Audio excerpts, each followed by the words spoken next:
পাখি ললাট কুঁচকে ফেলল, তর্জনী আঙুল তুলে চোখ রাঙালো। বলছি না তোকে ওই লোকটার নাম আমার চোখের সামনে বসে নিবি না। আর দ্বিতীয়বার যেন ওই নামটা এই বাড়িতে কেউ উচ্চারণ করে না, তাহলে আমি বাড়ি ছেড়ে বেরিয়ে যাব। কথাগুলি বলে পাখি হনহনিয়ে পুকুর ঘাটের দিকে চলল। স্বাধীন পেছন থেকে বেশ কয়েকবার ডাকলো, বলল, আরো কিছু আছে বলার, শুনে যা। পাখি দাঁড়ালো না। তার পায়ের গতি বাড়িয়ে পুকুর পাড়ে গিয়ে বসলো। পুকুরের স্বচ্ছ পানির ওপর এক ফোঁটা নেত্রবাড়ি টুপ করে পড়ল। লোকটার এসব আধিক্যতা তার মোটেও পছন্দ হচ্ছে না। বাইরের মানুষ তো শুধু শরীরের আঘাত দেয়, আর সবচেয়ে প্রিয় আপন ব্যক্তিটা যে গোটা পাখিটাকে জীবত হত্যা করেছে, তার বেলায় কি বিচার হবে? গ্রামের সকলের বিচার তিনি করেন, তাহলে ওনার বিচার কে করবে শুনি? তিনি একজন হত্যাকারী, একজন ষোড়শনীকে জীবিত হত্যা করেছেন। তার শাস্তিটুকু তোলা থাক। নিস্তব্ধ রাতে আমার এক একটা চোখের অশ্রু ওনার অভিশাপ হয়ে থাকুক। পুকুরে স্বচ্ছ জলের দিকে তাকিয়ে গোটা কয়েক অভিযোগ তুলল। শুনেছেন বিশ্বাসঘাতক ঠকবাজ বেঈমান পুরুষটি? এক সময়ে আমি বলতাম আমি সবচেয়ে সৌভাগ্যবান নারী, কারণ পৃথিবীর শ্রেষ্ঠ সুদর্শন পুরুষটি আমার বর। কিন্তু আজ আমি বলছি আমি দুর্ভাগা। পৃথিবীর শ্রেষ্ঠ সুন্দর পুরুষটি একজন ছলনাবাজ, প্রতারক, খুনি, হত্যাকারী। তিনি একটি নিষ্পাপ ফুলকে গলা টিপে হত্যা করছে। কখনো সুখ পাবেন না আপনি, কখনো না। নীরব রাতের বালিশ ভেজানো অশ্রুগুলি আপনার রাতের ঘুম কেড়ে নেবে। আমার বাহ্যিক পরিবর্তন আপনাকে রাস্তার উন্মাদ বানিয়ে ছাড়বে, ধ্বংস ও নিঃশেষ করে দেবে আপনার ভেতর ও বাহিরটাকে। সেই সময় বেশি দূরে নয়, অতি নিকটে। চলছে পৌষের শেষাংশের শেষ দিন। প্রকৃতিতে শীতের কাঁপন রেখেই বিদায় নিল রিক্ত সিক্ততায় ঘেরা পৌষ। মাঘ নিয়ে এলো হাড় কাঁপানো সন্ন্যাসী রূপে শীতের পূর্বাভাস। এ মাসের পরই শীত ঋতু সমাপ্তি ঘটবে। এরপরে আবির্ভাব ঘটবে তব নব্য নব্য পুষ্পসাজে বসন্তরাজ। দক্ষিণা মিষ্টি শান্তিপ্রিয় শীতল হাওয়া বইবে। গাছে গাছে আমের মুকুল আসবে। বাতাবি ফুলের গন্ধে পার্শ্ববর্তী স্থান মোমো সুভাষে ছড়াবে। হৃদয়ের মন্দিরে বাজবে প্রেম প্রেমময় ঘণ্টা। বইবে বসন্তের দোলা। তার আগেই আজকাল কুয়াশার উত্তরি মুড়িয়ে শীতবুড়ো সর্বরিক্ত সন্ন্যাসীর মতন পুষ্পহীন দিগন্তের পথে হারিয়ে যাওয়ায় তারা বেশি। শীত শুধু প্রকৃতিতে রিক্ততা এনে দেয় ব্যাপারটা এমন নয়। শীতের ঋতুতে বাড়ে প্রাকৃতিক সৌন্দর্যতাও। বিহঙ্গদের রূপের বিচিত্র ছটাও ফুটে ওঠে। উজানের বুকে তাদের লম্বা লম্বা পাল দেখা যায়। আবার বৃক্ষে বৃক্ষে গজায় নব্য নবপল্লব। শীতের রিক্ততাকে পিছু হটে নিয়ে এগিয়ে চলো এক সুশ্রী মায়াবিনী, যার কোমল নবপল্লবের ন্যায় পান পাতার মতন মুখটা দেখতে ভারী সুশ্রী ও স্বচ্ছ চকচকে। ঘন ঘন পাপড়িযুক্ত টানাটানা হরিণা আঁকি যুগলে রাজ্যের মায়া যেন জড়িয়ে। লতানো কোমর হেলিয়ে দুলিয়ে হাঁটার ভঙ্গিমার সঙ্গে কাঁধে ঝুলানো ব্যাগটি কিঞ্চিৎকর শব্দ করে কেঁপে ওঠে। আজকাল স্কুলের কোচিং সকাল 8টা থেকে ক্লাস শুরু হয়। সেই হিসেবে ভোর 7টায় রওনা হতে হয়। কুয়াশার চাদরে যদিও রাস্তাঘাট তলিয়ে থাকে, তবুও কুয়াশাকে ডিঙিয়ে চলতে হয়। গায়ে আটশার্ট, নেভি ব্লু রঙের একটি কুর্তি, সঙ্গে আছে জিন্স প্লাজো। মাথায় অরেঞ্জ রঙের একটি হিজাবের সঙ্গে কাঁধে উত্তরী ঝোলানো। বরাবরের মতন বাম হাতটিতে কালো বেল্টের ঘড়িটিও দৃশ্যমান। বেশি দামি না, তবুও এর মূল্য যেন অনেক। উপহার যতই সামান্য হোক, একজন কন্যার কাছে তার পিতার দেওয়া উপহার সমগ্র তা অমূল্য রত্নমণি। পায়ে ফ্ল্যাট স্যান্ডেল। ছোট ছোট কদমে পুঞ্জীভূত কুয়াশাকে পিছু হটিয়ে রেখে সে এগিয়ে চলল। হিমপ্রবাহ মরুতে দন্তে দন্তে ঘর্ষণ লাগার মতন অবস্থা। চোখের চশমাটা বারবার নাকের ডগায় এসে বাড়ি খায়। একসময় চরম লেভেলের বিরক্ত লাগতো, ইদানিং অভ্যাসে পরিণত হয়ে গিয়েছে। তালুতার বাড়ির কাছাকাছি আসার পূর্ব মুহূর্তে রাস্তার ঠিক বাম পাশে একটি মাঠ পড়ে। বিস্তীর্ণ খোলা আকাশের নিচে সবুজে ঘেরা খেলার মাঠ। বেশিরভাগ যুবকদের গ্যাং ওখানে বসে শীতের সকাল বিকেল ফুটবল এবং ক্রিকেট খেলতে দেখা যায়। আজও আছে। তাদের বড় বড় গলা চিৎকার হইহুল্লা ওই স্থান থেকে শোনা যায়। মাঠের কাছাকাছি আসতে পাখির পায়ের কাছে হঠাৎ ধুম করে একটি ফুটবল ছুটে এসে পড়ল। পাখি অন্যমনস্ক ছিল। হঠাৎ বল এসে শব্দ করে ও সন্নিকটে পড়াতে সে বেচারির সঙ্গে সঙ্গে আকস্মিক সতর্ক মনে হকচকিয়ে ওঠে। অদরকারি ফাঁকা হয়ে আপনা আপনি আত্মচিৎকার বেরিয়ে আসে। আহ! বুকটা ওর তখনও বেধরে ধুকপুক করে কাঁপছিল। আচমকা এমন ঘটনার সম্মুখীন হলে সেখানে ভয় পাওয়া আহামরি কিছু না, বরঞ্চ খুব স্বাভাবিক কথা। সেই হিসেবে সে ঈষৎ ভয় পেয়েছে, যদিও বলটি তার গায়ে লাগেনি। তবুও কিঞ্চিত কর ভরকেছিল। ধীরজের শশব্যস্ত পিছুপা হয়।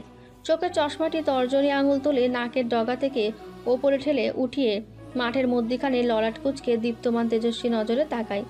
নিখিল, রমি, সাফিন, অয়ন আরও অনেকে রয়েছে ওখানে। সঙ্গে রয়েছে আরেকজন, তিনি হলেন মন্ত্রীর গুণধর পুত্র। বলটি তিনিই ছুটেছেন, তবে তখন পাখি সেখানে ছিল না। এই মুহূর্তে মাঠে উপস্থিত সকলের ঠান্ডা নীরব দৃষ্টি এসে ওর ভেতরটায় কেমন যেন অস্বস্তিতে নাড়িয়ে দিল। সকাল সকাল এমন বিভ্রান্তিকর পরিস্থিতিতে পড়ে ওর মেজাজটা চরম আকারে বিগড়ে গেল। ভাবলো ব্যাপারটা এড়িয়ে পাশ কাটিয়ে চলে যাবে, তার আগে নিখিলের গলা ভেসে এলো, পাখি, বলটা ছুঁড়ে মার। পাখির মেজাজ এবার আকাশচুম্বী হয়ে উঠল। একে তো সকাল সকাল বাজে একটা পরিস্থিতির শিকার হতে হলো, তার উপরে আবার হুকুম ছাড়ছে বল ছুটতে। কেন, তাকে কি টাকা দিয়ে ওনাদের বল ছোড়ার জন্য রাখা হয়েছে? আজাইরা বড্ড বিরক্তিতে সে মুখটা কুচকালো। ললাটে ঈষৎ ভাঁজ দিয়ে বেশ ঘটা করে চটল। চটে যাওয়া খিটখিটে মেজাজ নিয়ে কর্কশ কণ্ঠস্বরে বলে উঠল, আমাকে কি তোমাদের চাকর মনে হয়? বল ছোড়ার জন্য একটি চাকর রেখে দাও, আমি কেন তোমাদের বল ছুড়তে যাব? ওর কর্কশ গলার বাক্যগুলি শুনে নিখিল পুরোদমে হতভম্ব হয়ে গেল। অবাক নেত্রে ছোট কিশোরীর বাহ্যিক আচরণটা দেখল। সে মাঠের মধ্যে পা মেলে বসে গভীর চৈতন্য তলায়। মেয়েটা ইদানিং যা চওড়া হচ্ছে, কথায় কথায় কারণে অকারণে চটে যায়, আবার চ্যাটাং চ্যাটাং কথাও বলে। না জানি সামনে কতটা বিদঘুটে খিটমিটে স্বভাবের হয়ে যায়। নফ কিয়ৎক্ষণ পাখির রাগগতি মুখটা দেখে বুক ফুলিয়ে দীর্ঘ তপ্ত শ্বাস বাতাসে বাতাসে উড়িয়ে দেয়। খানিকটা সময় নীরব থাকেন, মৌনতা অবলম্বন করেন। এরপরে শান্তপ্রিয় মুখটা নিয়ে বেশ ঠান্ডা স্বরে বললেন, সামান্য বল ছোড়া নিয়ে এত কাহিনীর তো কোনো দরকার নেই, আমি গিয়ে বলটা নিয়ে আসছি। তিনি ওদিক ওদিক তাকিয়ে লম্বাটে লম্বাটে পা ফেলে বলটি নিয়ে আসতে ছুটে গেলেন। পাখির সামনের দিকে এক পা অগ্রসর হয়েও আবার পিছু উঠে গেল। বলটির সামনে এসে থেমে পড়ল। না, বলটিতে হাত লাগানোর আগেই পাখি বলটি লাথি মেরে গোবরের ডোবার মধ্যে ছুঁড়ে মারল। ঘটনা এত দ্রুত ঘটে গেল যে তার রেশ এখনও কাটেনি। মস্তিষ্কের ওপর গভীরভাবে প্রভাব ফেলেছে। সকলে কিং কর্তব্য বিমূঢ়তায় ক্ষণকাল নিস্তব্ধ হয়ে রইল। নিখিল বসা থেকে উঠে গেল, দ্রুত রাস্তার দিকে ছুটে এলো। পাখির এমন উপস্থিত ব্যবহারে না পুরোই আকস্মিক চমকে উঠল। চোখ তুলে সরাসরি স্বৈরাচারিণী মনোহরিণী নারীটির সুশ্রী মুখটির দিকে তাকান। পাখি বিন্দুমাত্র ওনার মুখের দিকে চাইল না, না তাকাতে ইন্টারেস্ট থাকলো। বরঞ্চ দৃষ্টি ঘুরিয়ে নিয়ে নিখিলের দিকে দৃষ্টিপাত করে গলা ছেড়ে চেঁচিয়ে ওঠে, এটা সরকারি রাস্তা, এখান দিয়ে বহুত শিক্ষার্থীরা স্কুলে কলেজে যাতায়াত করে নিখিল ভাই। আজ আমার পায়ের কাছে বল না পড়ে আমার মাথায়ও পড়তে পারতো, তখন একটা বড় ধরনের দুর্ঘটনা ঘটে যেত। তোমাদের যদি এতই বল খেলতে ইচ্ছে করে, তাহলে বাড়ির পেছনে বিল আছে, সেখানে গিয়ে খেলো। পুরো বিলটা তো তোমাদের তালুকদার বংশেরই, সেখানে কেউ বিরক্ত করবে না, আর দুর্ঘটনা ঘটার আশঙ্কাও থাকবে না। কথাগুলি বলে পাখি হনহনিয়ে ঝড়ের গতিতে নীরবে নির্বিঘ্নে প্রস্থান ত্যাগ করেছে ঠিকই, তবে নাওয়াফের চরণতাই ওখানেই আটকিয়ে রয়। তখনও থম মেরে তবদা খেয়ে দাঁড়িয়ে রন তিনি। ওর কথার পরিপ্রেক্ষিতে কোনো প্রকার জবাব দিতে গেলেন না। জবাব দিলে এই মুহূর্তে কঠিন আকারে ঝগড়া কিংবা কোনো এক প্রকার ভয়াবহ দুর্বিষহ কেলেঙ্কারি বেঁচে যেতে পারত, তা সুনিশ্চিত বলা যায়। আপাতত চুপ থাকাই শ্রেয়। মেয়েটা যা বদমেজাজি হচ্ছে, দিন দিন আদব কায়দা ভুলে বসেছে। কারণ ছাড়াই অকারণে বোকার মতন চড়ে যাচ্ছে, রাগ দেখাচ্ছে, জেদ দেখাচ্ছে। এটা মোটেও ভালো লক্ষণ নয়, বরঞ্চ খুবই খারাপ ও নির্বোধের লক্ষণ। তিনি ললাটের শেষ জলটুকু আঙুল দিয়ে টেনে অদূরবর্তী স্থানে ছুঁড়ে মারলেন। সুশ্রীর মুখটায় স্মিত হাসলেন। পরমুহূর্তেই গুরুগম্ভীর দৃঢ় কণ্ঠনালীতে খানিকটা চেঁচিয়ে উঠলেন, রাগ যতই বড় হোক, সেটা অন্যের ওপর এক্সপেরিমেন্ট করা বোকাদের অন্তর্ভুক্ত। পাখির থেকে প্রত্যুত্তরে কোনো বাক্য ফিরে আসলো না, পিছু ফিরে তাকালেও না পর্যন্ত। সম্পূর্ণভাবে অগ্রাহ্য করলো ওনাকে। ওর এই অবহেলিত আচারনিষ্ঠ ব্যবহার দিয়ে যেন বোঝাতে চাচ্ছে উনি ওর কাছে কিছুই নয়, কেউ নন ওর। কোচিং শেষ হলে পাখি গাবতলি গেল। পুরো 1 মাস যাবৎ পড়াচ্ছেন ফাহাদ স্যার। এর ভেতরে পাখি অনেক কিছু শিখেছে, বুঝেছে। টিচার হিসেবে ফাহাদ স্যারকে সে 10-এ 10 দেবে। খুব সুন্দর করে পড়ান তিনি, এত সুন্দর করে বোঝান যে মাথায় পুরোদমে ঢুকে থাকে। সেটা আর নতুন করে পড়তে হয় না, ভুলেও যায় না। আজ 2 দিন যাবৎ তার জ্বর, তিনি পড়াতে আসতে পারেনি। পাখি ভেবেছিল গতকালই দেখতে যাবে, কিন্তু সময়ের অভাবে যেতে পারেনি। তাই আজকে রওনা হওয়া। 2 কেজি মালটা নিয়ে ওনার ফ্ল্যাটের সামনে গিয়ে নক করলো। দুর্বল শরীরে তিনি দরজা খুলে দিলেন। পাখিকে দেখে সৌজন্যমূলক স্মিত হাসল। আয় ভিতরে বস। তোমার শরীরের অবস্থা কি? মোটামুটি ভালো। ভেবেছি তোকে আজ পড়াতে যাব। পাখি বসতে বসতে সাফ সাফ না করে দিল। কোনো প্রয়োজন নেই, আগে তুমি সুস্থ হও, এরপরে পড়ালেখা হবে। সুস্থই তো আছি। সারাদিন ঘরে বসে থাকতে থাকতে আর ভাল লাগে না, কোমর ধরে গেছে। পাখি আর কিছু বলো না। আসার সময় সকালে ওর আম্মা গাবতলি যাবে শুনে হাঁসের মাংস আর রুটি পিঠা বানিয়ে ওর কাছে দিয়ে দিয়েছিল। সেটা গরম করে প্লেটে বেড়ে পাখি ফাহাদের দিকে এগিয়ে দিল। নাও ভাইয়া, খাবারটা খেয়ে নাও, তোমার জন্য আম্মা পাঠিয়েছে। হাঁসের মাংস দেখে ভীষণ খুশি হলেন। পাখিকে ইশারায় বললেন, বসে পড়। পাখি না করে উঠল। আমি বাসায় গিয়ে খাবো, তোমার জন্য মালটাও এনেছি, জ্বরের মুখে ভালো লাগবে খেতে। খেয়েও কেমন, এখন আসি। সাবধানে যাস, সন্ধ্যায় আসবো।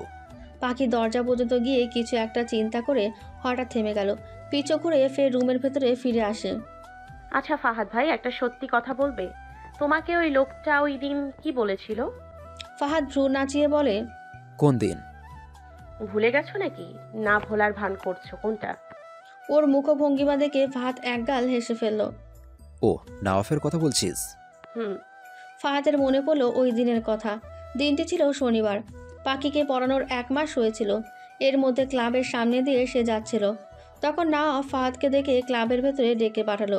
সম্মানের সঙ্গে বসতে দিল। রমিজকে ডেকে মালাই চা এনে দিল।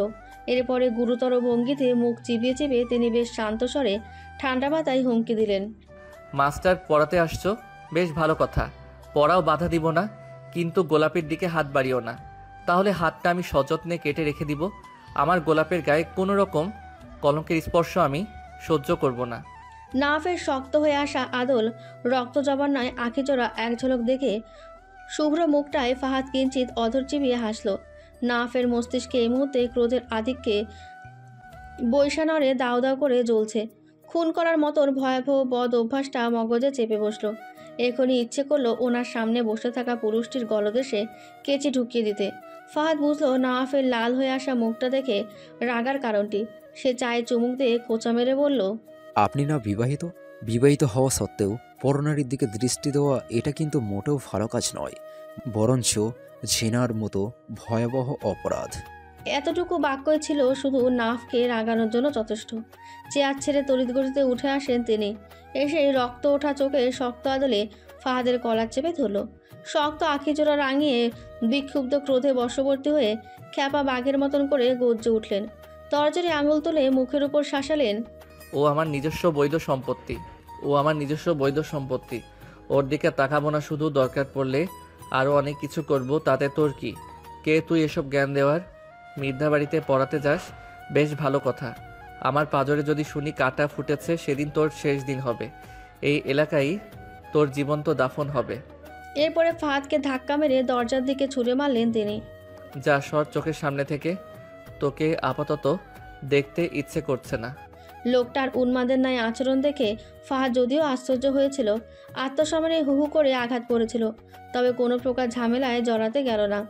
সে শান্তিপ্রিয় মানুষ। এসব মারপিট ঝগড়াঝাটি তার মোটেও পছন্দ নয়। সে নাওফের কাছ থেকে ছাড়া পেয়ে নিজের শার্ট টেনে টুনে ঠিক করে নিল। এরপরে খানিকটা মৌনতা নিয়ে বলল, মিস্টার নওয়াফ, আপনি বুঝি আমায় ফুল বুঝছেন? ফাঁকি শুধু আমার ছাত্রী, এর বেশি কিছু না। তাছাড়া আমি এনগেজড। ফাহাদের কথা শুনে নাওফ এতক্ষণে একটু শান্ত হলো। বুক থেকে ভারী একটি বোঝা যেন নেমে গেল, তবে রাগটুকু তবুও কমল না। অধিকতর আক্রোশে মাথার রগগুলি ছিঁড়ে যাওয়ার মতন দশা। ললাটে নীলচে রাগগুলি টান টান হয়ে দৃশ্যমান হয়ে উঠল। তিনি মুখ দিয়ে ফোঁস শব্দ করে দম ছাড়েন। ললাটে চেপে ধরে শুধালেন, আই এম সরি, সত্যি আমার মাথা ঠিক নেই, কখন কী যে করে ফেলি নিজেও জানি না। মনে কিছু নিও না ভাই, ইদানিং আমি একটু উন্মাদ হয়ে গেছি। ওর পাশে কাউকে সহ্য করতে পারছি না। তবে তোমাকে ছোট ভাই মনে করে একটা কথা বলি, তুমি আমার 2 বছরের ছোট হবে, তাই বলছি। তুমি দ্বিতীয়বার আমার চোখের সামনে পড়ো না, এই এলাকায় আর এসো না। তোমাকে আমার সহ্য হয় না।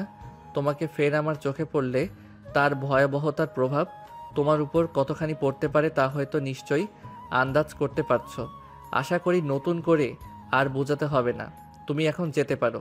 পাখি যদি আপনার বৈধ সম্পত্তি হয়ে থাকে, তাহলে সিমরানকে মিস্টার নওয়াফ? এহেন প্রশ্নে নাহব সামান্যতম ভরকে গেল। পরবর্তীতে নিজেকে সামলে নিয়ে নেন। অধর ফুটে বেরিয়ে আসে, কেউ না। ফাহাদ হাসতে হাসতে বেরিয়ে গেল। ফাহাদ ভাইয়া।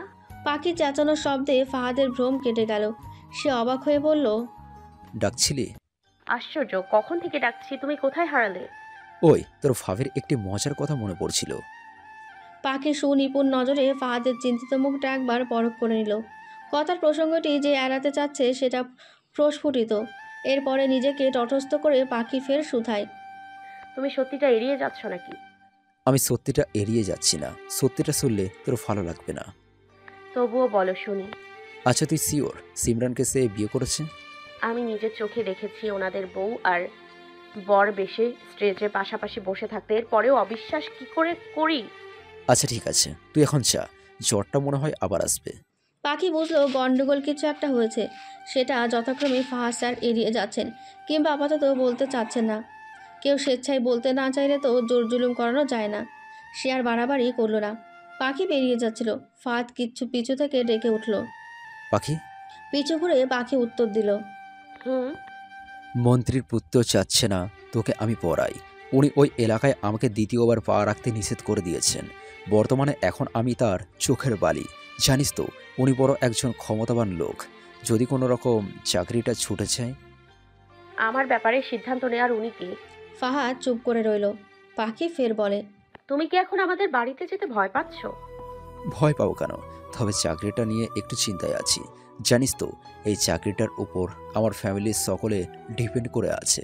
চাকরি দুটো যদি কোনো ক্রমে ছুটে যায় তাহলে ফ্যামিলি শুদ্ধ লোক পথে নামবো। নিশ্চয়ই তুই বুঝতে পেরেছিস আমার কথা। তুমি কি এখন আপাতত আমাকে পড়াতে চাচ্ছ না?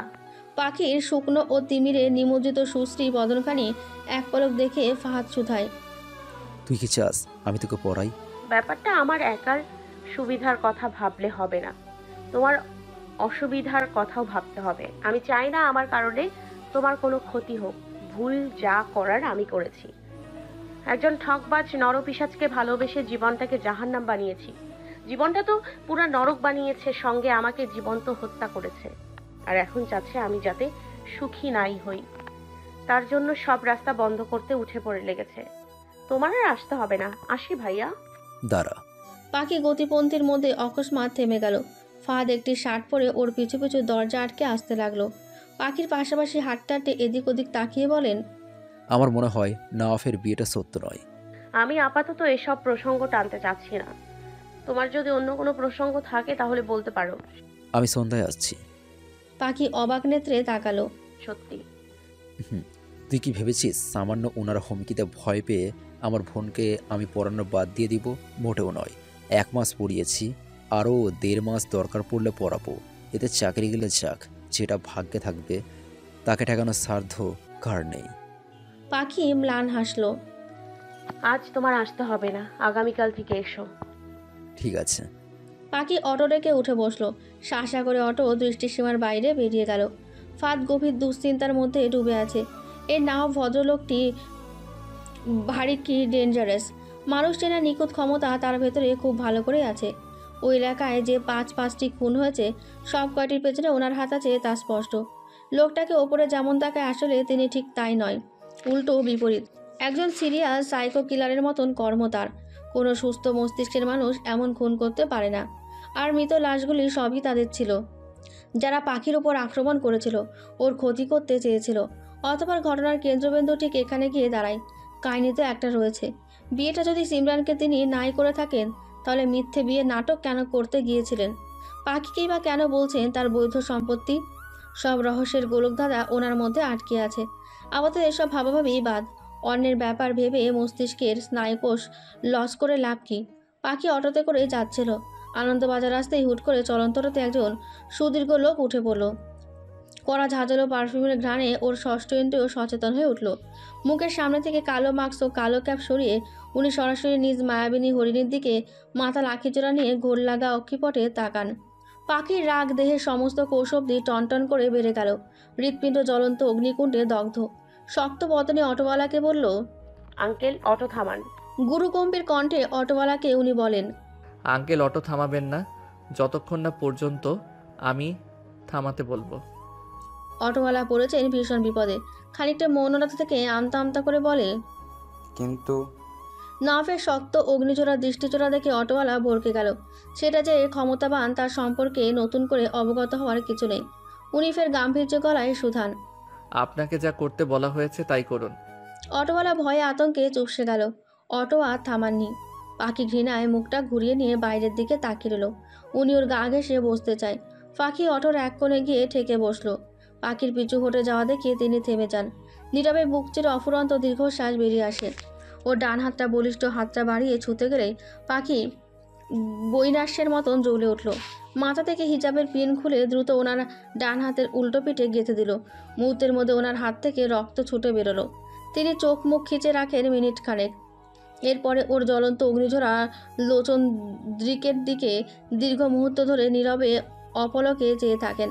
পাখির বুকটা কেমন যেন মুচড়ে উঠল। ওনাকে আঘাত করলো সে। কেমনে পারলো নিষ্ঠুরের মতন কাজটা করতে? হাত দিয়ে কেমন করে রক্ত বেরোচ্ছে। ওর বুকটা ধক করে কেঁপে উঠল। সে চায়নি ওনাকে আঘাত করতে, বাধ্য হয়েছিল। হাতে পিন না ঢোকালে উনি ওকে স্পর্শ করতো, সেটাও সহ্য করতে পারত না। ওনার স্পর্শ তার ঘৃণা লাগে, চরম ঘৃণা।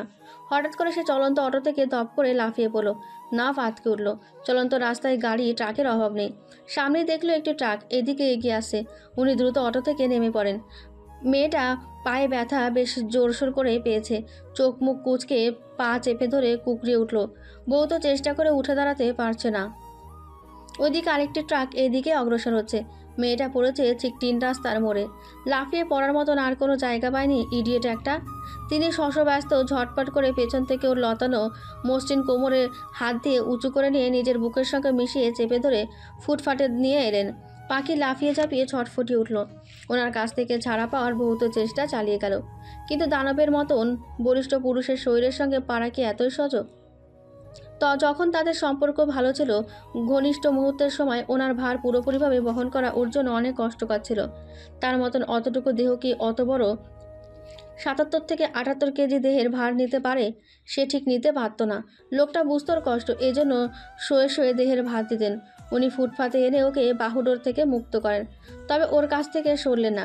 পাখি রাদের আধিক্য নিয়ে ছিটকে ওনার বুক থেকে সরে গেল। ওর গা ওড়না দিয়ে এমনভাবে মুছলো যেন শরীরে নোংরা আবর্জনা লেগেছে। ওর এমন কাণ্ডে না অবাক হলো না, যেন আগে থেকে মেয়েটার এমন আচরণের সঙ্গে পূর্ব পরিচিত।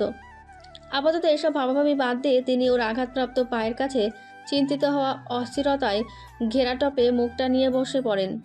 দেখি কতটুকু আঘাত লেগেছে পায়ে। পাখি দ্রুত পা ওনার থেকে সরিয়ে ফেলতে চাইল। উনি তার আগেই ওর পা শক্ত করে টেনে ধরলেন। পাখি মুষ্টামুষ্টি করেও ওনার শক্তির সঙ্গে কুলিয়ে উঠতে পারল না। শরীরের সমস্ত শক্তি প্রয়োগ করে যেন ওর পাটিকে শক্ত করে ধরেছে। পাখির রাগে দুঃখে চোখ ফেটে পানি আসতে চাইল। সে কাঁদবে না, নিজের অশ্রু এত সস্তা নয়, যাত্রার জন্য ফেরবে। তিনি পাখির জিন্স প্লাজোটি সামান্যতম উঁচিয়ে দেখল মসৃণ চামড়াটি ছিলে গেছে, ওখান থেকে রক্ত পড়ছে। তিনি জিভ দিয়ে অদর ভিজিয়ে নিয়ে ওর কুকরানো ঘৃণা মিশ্রিত মুখটা এক ঝলক দেখে নিল। এরপরে ব্যস্ত হন ওর পা নিয়ে। পকেট থেকে রুমাল বের করে বেঁধে দিতে দেন। পাখি শশব্যস্ত পা সরিয়ে নেয়। তিনি জোর খাটিয়ে ফের ওর পাটি শক্ত করে চেপে রুমালের অংশটুকু দিয়ে বেঁধে দেন। এর ভেতরে পাখি ওনার দিকে একবারও ফিরে তাকায়নি, যেন শত শত বছরের ঘৃণা আক্রোশ ওনার ওপর ওর। তিনি উঠে দাঁড়ান, গভীর নজরে ওর মৃগ নয়ন দুটি দেখেন। এরপরে জিভ দিয়ে অতরখানি ভিজিয়ে শুধালেন, আমার সঙ্গে রাগ করে নিজের ক্ষতি করে লাভ কি পাস? পাখি নির্বাক নিরুত্তর। উনি পুনরায় বলেন, খুব কি দরকার ছিল মাঝ রাস্তায় লাফিয়ে পড়ার? আমি তো বাঘ ভাল্লুক ছিলাম না, তোকে অন্তত খেয়ে ফেলতাম না। পাখি ব্যঙ্গতার সঙ্গে স্মিত হাসল। তার চেয়েও ভয়ঙ্কর। ওর ঘৃণায় ফিরিয়ে নেওয়া মুখটা এক ঝিলিক দেখে ফোঁস করে শ্বাস নেন তিনি। জিভ দিয়ে সূক্ষ্ম অদর দুখানি ভিজিয়ে নিয়ে বলেন, ছিলাম না তো, বাধ্য করেছিস হতে। দেখি মুখটা। ওর থুতনিটা তর্জনী আঙুল তুলে ওনার দিকে ঘুরিয়ে নেন। পাখি তবুও তাকায় না ওই গভীর ধূসর মণির দুটোর দিকে। সে বরঞ্চ সম্পূর্ণ পুরোপুরিভাবে ওনাকে অবহেলা অবজ্ঞা করে দৃষ্টি ঘুরিয়ে মেন রাস্তার দিকে নেয়। চলন্ত রাস্তায় বাবা মেয়ের দুষ্টু মিষ্টি খুনসুটি দেখে পাখি ওর আব্বার কথা ভীষণ করে মনে পড়ে গেল। আজ কতদিন হলো ওকে কেউ আম্মা বলে ডাকে না। হায় আল্লাহ, এই শূন্যতা আমি কি করে কাটিয়ে উঠব? এর মধ্যে ফের শুনতে পাই, তাকা আমার দিকে। তাকাচ্ছিস না কেন? আমি কি দেখতে এতটাই বিশ্রী কুৎসিত? তাকালে চোখের জ্যোতি কমে যাবে, পাপ হবে।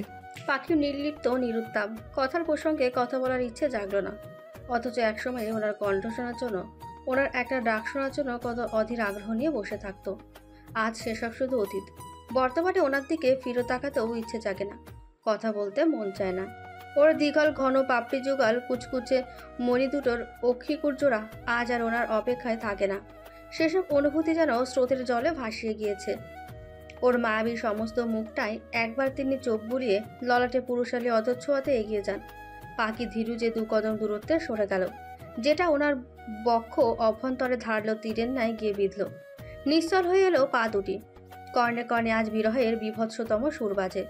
বুকের ভেতরটা দুমড়ে মুচড়ে হয়ে কেমন যেন চৌচির চৌচির লাগছে। কখনো হৃৎপিণ্ড লাফাচ্ছে ঝাঁপাচ্ছে, কখনো ধূপধাপ করছে অশান্ত চরণগতির ন্যায়। মুমূর্ষ যন্ত্রণায় বুকটা ফেটে যাওয়ার জোগাড়। নিজের ভেতরকার যন্ত্রণা দুর্বলতাকে আড়াল করে রেখে বাহ্যিক আচার-নিষ্ঠকে ধাতস্থ করে নেন। শক্ত খুলে সে পুরোপুরি দেহটাকে আবৃত করে নিয়ে বোকার ন্যায় অধর চেপে খানিকটা ম্লান হাসেন। এদিক ওদিক এলোমেলো ভঙ্গিমায় তাকিয়ে আরেকবার ওর নির্লিপ্ত শুকনো বদনখানার দিকে তাকিয়ে সুধান। আমাকে ঘৃণা করিস তা না হয় মানলাম, কিন্তু নিজের শরীরের প্রতি এত অবহেলা অযত্ন জুলুম করছিস কেন? আমাকে কষ্ট দেওয়ার জন্য আর কোনো জায়গা পেলি না? খুঁজে খুঁজে সর্বশেষে নিজেকেই বেছে নিলি। দেখ শুকিয়ে শরীরটার একই হাল করেছিস। মানুষের মন মরে গেলে তার দেহের চিন্তা থাকে না। ওর একটা বাক্যে ওনার ভেতরটা নৃশংসভাবে ক্ষতবিক্ষত করে দেয়। সত্যি কি মেয়েটা পরিবর্তন হয়ে গেল? আগের ন্যায় মায়াবী সুশ্রী পান পাতার মতন মুখটাই দুষ্টুমি ভরা হাসির কলরব নেই, আনন্দও নেই। কোন এক অদৃশ্য শক্তি এসে যেন সবটুকু হাসি ওর অধর থেকে চুষে নিয়েছে। কি ভয়ঙ্কর পরিবর্তন! ওনার দৃষ্টি ষোড়শনী মনোহরিণীর থেকে নরণচরণ হয় না। বেশ গভীরভাবে খুঁটিয়ে খুঁটিয়ে মুখটি দেখছেন। তবুও তার শত জনমের তৃষ্ণা মেটে না, মিটবেও না। যতবার মুখটি দেখবে ততবার যেন ওকে দেখার তীব্র স্বাদ তার মনের অভ্যন্তরে গভীরভাবে জেগে উঠবে। শিথিল হয়ে যাওয়া মুখটা নিয়ে নাফ ওর সম্মুখে গিয়ে ফের দাঁড়ালো। ওর থুতনি ছুতে গেলে মেয়েটা ঝড়ের গতিতে মুখটা ঘুরিয়ে নেয়। ওনার গরম গরম শ্বাস পাখির ঘাড়ে লেপটে পড়ে। মেয়েটার চোখ খিচে নিজের দুর্বলতা লুকায়। জান তোর চিকিৎসা প্রয়োজন। পাখি ওনাকে সামনে থেকে ধাক্কা মেরে সরিয়ে হনহনিয়ে হেঁটে যাচ্ছিল। উনি পেছন থেকে মেয়েটাকে আচমকা করে তুলে নেন। পাখি চেঁচিয়ে উঠল, তর্জনী আঙুল তুলে শাসালো। ছাড়েন বলছি। ছাড়ার জন্য তো তোকে ধরিনি, আজীবন ধরে রাখবো বলেই তোকে ছুঁয়েছি। কেন ছুঁয়েছেন, কেন স্পর্শ করেছেন? আপনার স্পর্শ আজ আমার শরীরে কলঙ্ক হয়ে দাঁড়িয়েছে। তুই একটা কলঙ্ক থাকুক না, তাতে যদি প্রেয়সীর দেহ ও অন্তরে আমার সিলমোহর থেকে যায়।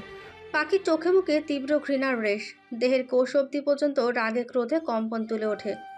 মিস্টার নওয়াব তালুকদার, আপনি যখন আমাকে স্পর্শ করেন না, তখন আমার নিজেকে কি মনে হয় জানেন? পৃথিবীর সবচেয়ে ঘৃণিত নোংরা আবর্জনা। সমস্ত শরীর যেন কেউ বিষ পোকা কামড় ছেড়ে দিয়েছে। কথাটা গিয়ে ফের ঝড়ের গতিতে নাফের বুকের অভ্যন্তরে ধারালো অস্ত্রের ন্যায় বিদ্ধ হলো। ক্ষত বিক্ষত করে দেয় তাই সমস্ত ভেতরটা ও বাহিরটা। পাহাড় সমান কষ্টে বক্ষপটে প্রচণ্ড ভারী ভারী অনুভব লাগে। তবু এই কষ্টগুলি তিনি গিলে নেন, গলা দিয়ে পেটে ঢুকিয়ে নেন। কিছু কিছু কথা এমনি হজম করে নিতে হয়।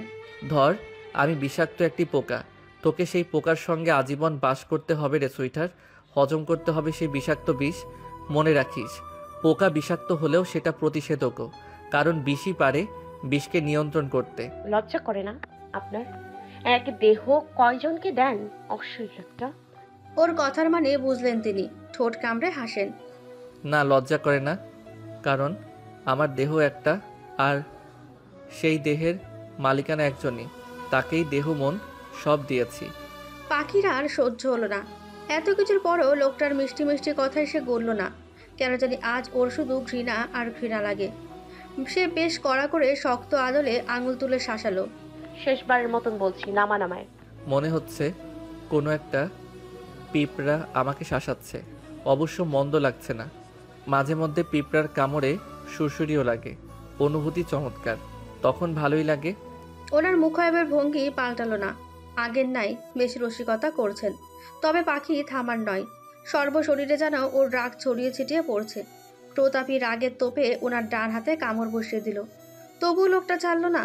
পাখি ওনার হাতে দন্তের চাপ বাড়িয়ে দেয়। পুরুষালী হাতে সরু দাঁতগুলি বসিয়ে মাংসের মধ্যে প্রবেশ করিয়ে নিয়ে রক্ত বের করিয়ে আনে। এরপরে উনি নামাননি ওকে, বরঞ্চ তিনি সুতনু মুখটিতে একগাল হাসলেন। আমার পিচাসিনী রক্ত খাওয়া শেষ হয়েছে আপনার, তাহলে এখন একটু থামুন। একসঙ্গে এত ডোজ সামলাতে পারবেন না। পাখি হতাশ হলো, ওনার হাত ছাড়লো। তাকিয়ে দেখলো জায়গাটি সত্যি রক্তাক্ত হয়ে আসছে, দাঁতগুলির দাগ স্পষ্ট দৃশ্যমান। তবুও লোকটা ও শব্দ করলো না। সে অবাক হলো না,